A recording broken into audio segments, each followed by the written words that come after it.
everybody, Tony D and Little Joan here with a hot take on Ms. Marvel. This is something the comic book guys have talked about for a while. Now that Breitbart's talking about it, I guess I could talk about it to more of a broader audience, but this is something I've been following for a while. This is my second take. Poor Little Joan vomited in the first take. It was pretty gross. She actually projectile vomited, and I had to clean it all up. Poor Little Joan having ate something off the ground, I think. All right? Not going to eat more things off the ground. Okay? All right? You feel okay? I think you're okay. Anyhow, Ms. Marvel. It says here, Marvel launches first female Muslim superhero with Ms. Marvel Disney Plus series. And you might say, so what? Well, this is just more woke stuff, right?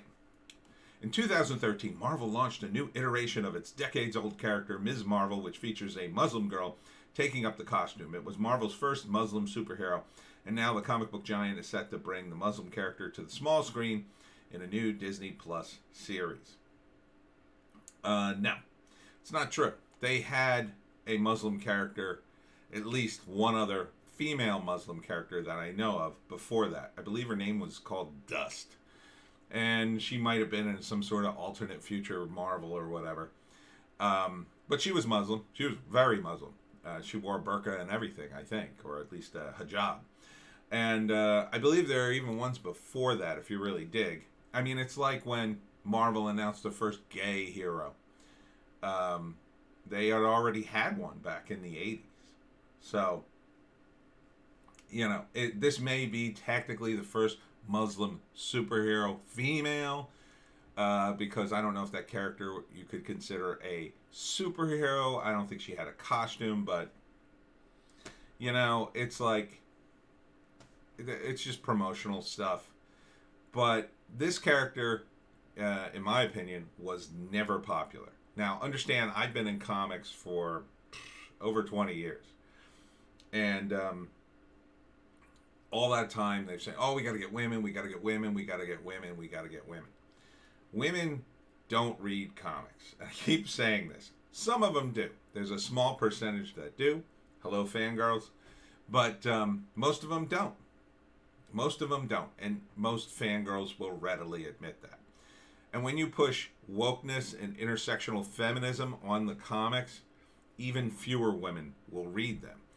It's just that more women on Twitter will pretend to like this. And they will like it. They won't buy the comic. If you go on Twitter and poll the people who would tout this as oh my God, it's so great, they haven't bought the comic. They just haven't. They don't read comics. Women tended not to read superhero comics. The audience was as high as 90% men and as low as 60% men. Maybe. Now, I tend to lean towards the 90% by my personal experience of being in comics for over 20 years and going to conventions, going to events. I would say it's about 80-20. About 80-20. Sometimes you'll get a character or a comic that appeals to women that'll buck the odds a little bit. There have been a few over the years. The one I always remember is Barbie. Marvel published Barbie. It was hugely popular with little girls. They loved it. It was one of the rare times I saw a line of little girls waiting to get a comic signed. Wanted a Barbie artist to show up to a comic book convention. The only other time was Sonic the Hedgehog, which was about 50-50 because kids under 6 loved Sonic the Hedgehog at the time. And they, you know, and girls would like it too because they were so small, like there wasn't a lot of daylight between what the boys and girls liked there. But Marvel, the superhero line, was always, say, an audience of 10 to 18 primarily, and then really 18 to 35 later on. You know, you would start with Archie comics, which again, popular with girls because it would be about dating and relationships and it had girl characters in it. But then the boys would graduate to Marvel and probably DC after that, and maybe some of the independent stuff. the girls would just age out of it, and they wouldn't read comics at all. They would say, "Oh, that's that's for boys." They would become interested in live action relationships. And what happened a few years ago is what I wrote about in Hollywoke, a novel. I do a parody of Marvel Comics in there.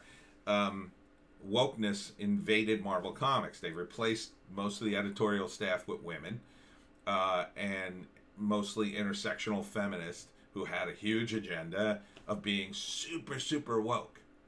Now, they could have created a separate comic line, right? They could have had their own comics and done whatever they wanted.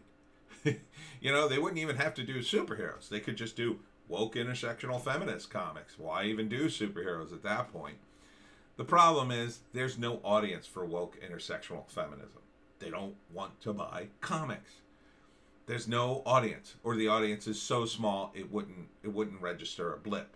So instead, they decided to impose their woke intersectional feminist BS onto the male superheroes while tearing them down and, you know, touting like, "Ha, we're in charge now, boys." All that did was drive away a male audience.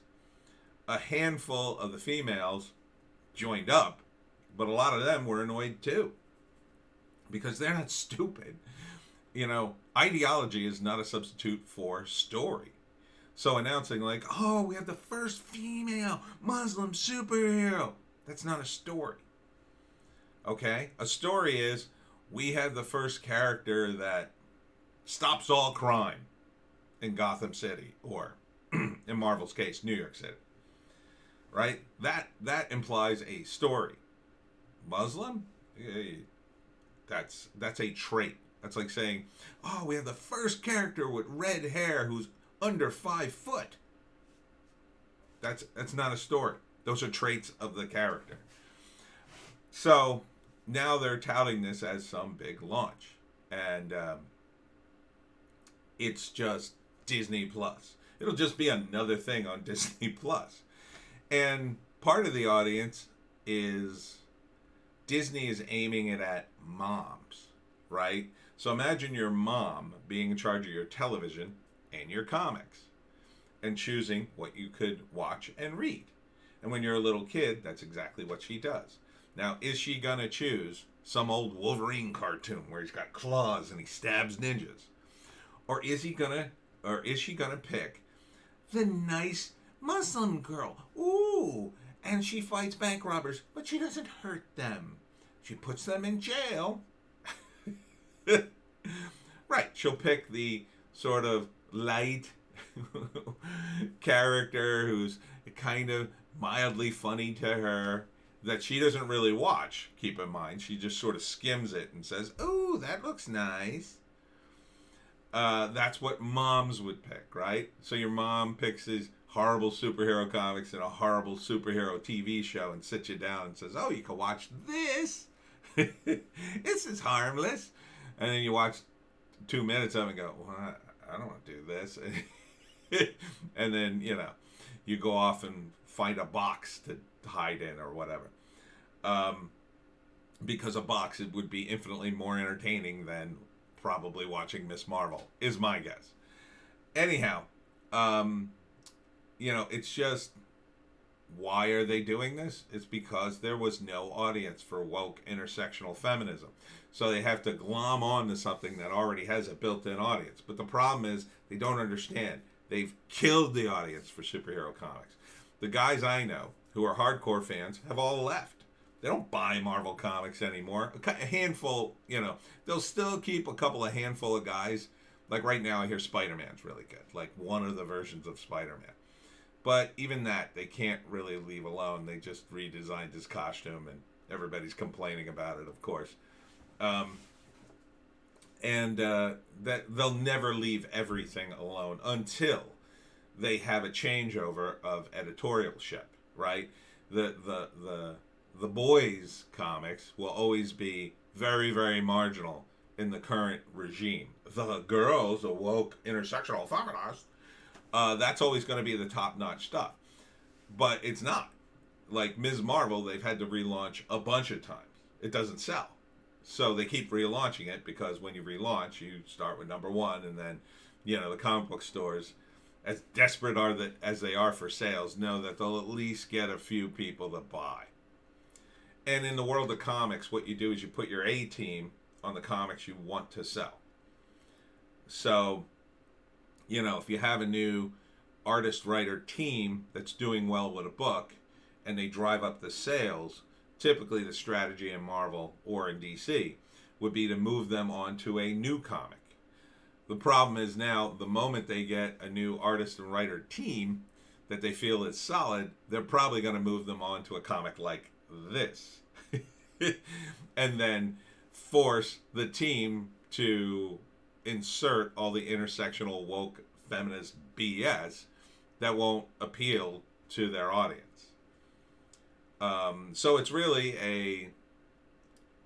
I don't know. It's I guess it's sort of the equivalent of someone shooting themselves in the foot over and over again. And the moment the foot heals, they shoot the other foot, and they just keep doing that over and over again, hoping to somehow win a game that no one's quite understands. The ultimate game is to convert everybody to a woke intersectional feminism. They don't care if the comic book industry is destroyed completely and utterly. They don't care if, like right now, a lot of stuff is moving to Scholastic and libraries and schools. And the reason that's happening is because guess where all the woke intersectional feminists are? They're in your libraries and you're in your schools. And they're all women, and they all go look at the stuff and go, ooh, it's so woke. Well, they don't use woke. They go, ooh, it's so progressive. Oh, I could teach my students about Muslims. Because they think kids instantly like anything with superheroes in it because they're kids. And it's really the bigotry of low expectations with your children. They think, oh, you'll like this. It's a comic. You like comics, don't you, Timmy? Yeah, I guess. Who is this? It's that's the way it is. It's basically everybody's momming up comics, and they're momming it to death. They're nurturing and momming up everything in an attempt to make everybody get along and everybody be nice and everybody be woke, everybody be equal equity, all that garbage. It's being driven mostly by women on a cultural level. And they just don't care that you don't like it. That's not even a factor. Try to tell your mom you don't like something that she wants for you. Oh, here, watch this TV show. Oh, it's about a superhero. This doesn't look very good. But just watch it. Nah, I don't really want to watch it. Nah, just watch it. Just watch one episode. You can watch one episode. No, I don't really want to. Why are you doing this? See, they get it. That's the momming it up. And that's this on a larger scale, in my view. As a guy who's been in comics like over 20 years, you pretty much couldn't give away Ms. Marvel at a comic book con.